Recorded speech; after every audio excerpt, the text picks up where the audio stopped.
Side ops list updated. The side ops list is comprised of problems we need you to resolve. Objectives to be completed, and information gained from the soldiers and prisoners you've extracted. These aren't missions per se, but if you can take care of them when you're free, I'd appreciate it.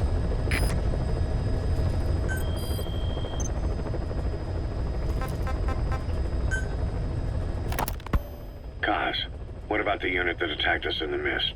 You knew something about them. That wasn't my first run-in with them. It happened right before I was captured by the Soviets. We were on the Zero line that day, the Afghan side. On our way back from training the Mujahideen at a mountain camp in Kunar province. There's a lot of that work in Afghanistan. Most PFs shy away from it because it draws too much attention. But for us, that was the whole point. The job itself went great. We just had to make it back to a tribal area in Pakistan. But all of a sudden, visibility got real bad. It was no sandstorm. Our point man gave this strange report. He said he could see skulls in the mist. Skulls? The next moment, he went silent. We scrambled into formation, right before his arms and legs came raining down on us. It was always supposed to be a dangerous mission, so I had Diamond Dog's very best with me. We were calling out to each other. But one by one, the voices just went dead. Whatever happened to me, I lost consciousness before I knew it. When I came to, I was in a Soviet camp, tied to an interrogation chair. Could they be some new Spetsnaz unit? No. The ones that interrogated me were just the average rank and file. Whatever group attacked us, the way they moved was just insane. And that mist, appearing out of nowhere. The Soviets don't have tech like that. If they did, Ocelot would have heard about it. I doubt the West does either. Otherwise, the folks at Langley would be sleeping a lot easier. Why'd they come after you? Wish I knew. I'm the only one who survived. Though I don't think they planned it that way. If I was their target, they wouldn't have just handed me over to the 40th Army.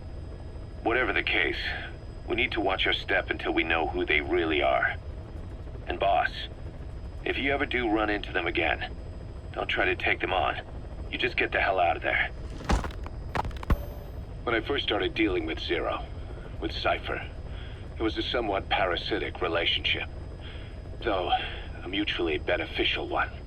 Cypher had no army of their own, so they wanted us. They wanted our strength.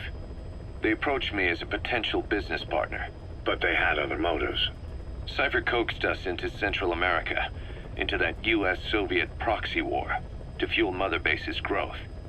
Once we were big enough, they'd force us to join them. That was the plan. That's why they had Paz, still Zeke. Right. And if we refused, she would use Zeke to fire a nuke from Mother Base. The world would consider us a liability, and countries would unite to destroy us. We stopped the launch. And yet they still took us down, through that fake inspection they orchestrated to cover up their sabotage. That power Cypher wanted. We don't have it anymore. So why are they still after you? Is it just the fear of leaving you alive? I don't know. Was Zero really... All I know is the man I knew wouldn't want this. What do you mean? We have to consider that it might not be Zero we're dealing with. We know virtually nothing about Cypher anymore.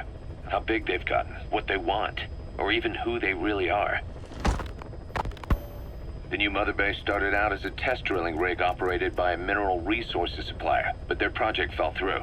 The Seychelles government was happy to hand the place over to us. It was just scrap on stilts. So with a few dummy construction companies set up as fronts, we started renovating the half-finished rig. From the outside, it looked like the project was back on rails. Kaz, you... What? I see what you're doing. Recreating the Mother Base we had 9 years ago. Only this time. That's right. The Mother Base Cypher thought they destroyed will return from the grave to kill them. We'll prove to the world that we were the victors. And if we lose again? They can't fool us the same way twice. Now our enemies are in plain sight. And when our organization gets too big, we split it across companies.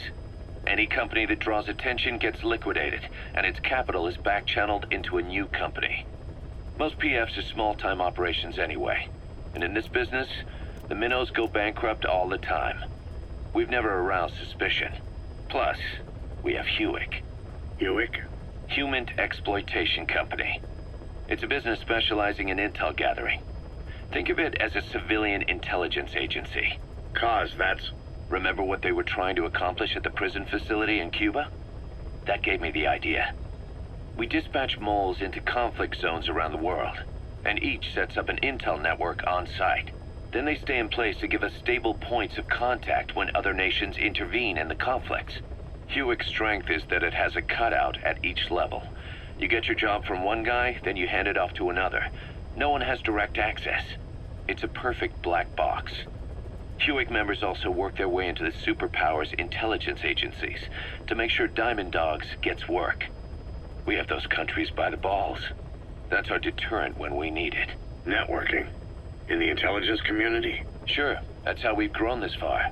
And when you go out on missions, intel from Hewick will be there to back you up. But despite all that, Cypher has its eyes on us. The only reason I'm not dead is that they needed to know where you were. Figured if you woke up, I'd go straight to you. That's why you made that ruckus at the Zero Line. Yeah, to make their own surveillance work against them. I think it took some of the heat off Cyprus. Kaz. Then I just had to wait for you to save me. And I've gotten used to waiting. Kaz. That's not all. It was a good chance to scout the market. And with the West wanting the Soviets out of Afghanistan, their agencies are bursting at the seams with funding. Boss, let's start by building up our Afghan presence. Why put Mother Base in the Seychelles? We're at the center of the world here. We're all the way out in the Indian Ocean. Come on. Lebanon, Sri Lanka, East Timor, and Africa. From here, our reach extends to conflict zones the world over, including Afghanistan, of course. So it's prime real estate for a mercenary. Exactly. Latin America isn't as close as I'd like, but we have Amanda and her people to help in that department. And besides, the Seychelles government owes us a favor. Owes us? The Seychelles has strong ties to the east, which the West wanted to shake up. It came to a head 3 years ago, in an attempted coup. It was a force of South African mercenaries, with U.S. backing behind the scenes. They were only platoon size, but South Africa is home to some heavy PFs. Too much for the Seychelles to handle. In the end, they accepted help from the Tanzanian army and quelled the coup. We set up the deal and handled on-site tactical instruction. That led to some training work for the Seychelles military. And when we put down a mutiny within their forces, well, we made a lot of people happy. They don't pay us.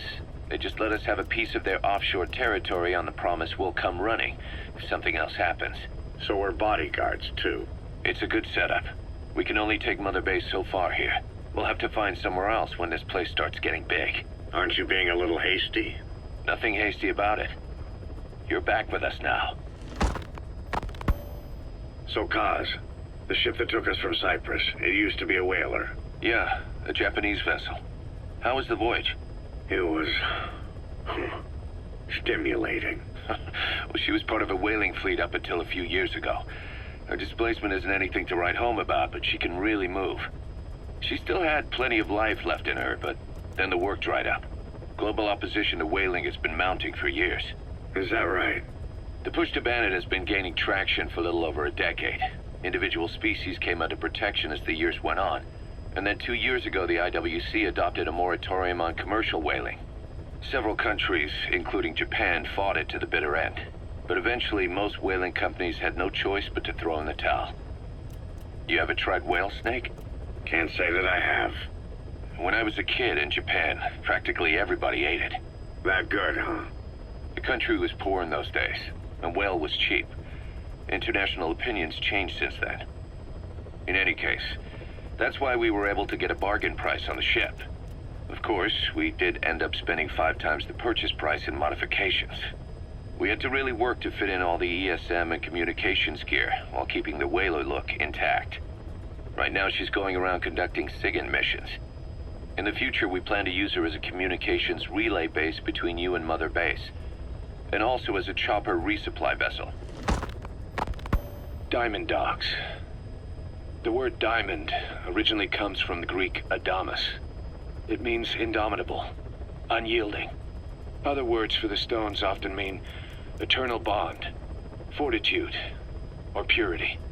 The same is true of the Star of Bethlehem flowers you laid on the boss's grave. They represent innocence, as well as chastity, yielding to no man while maintaining one's virtue. In other words, staying loyal to something.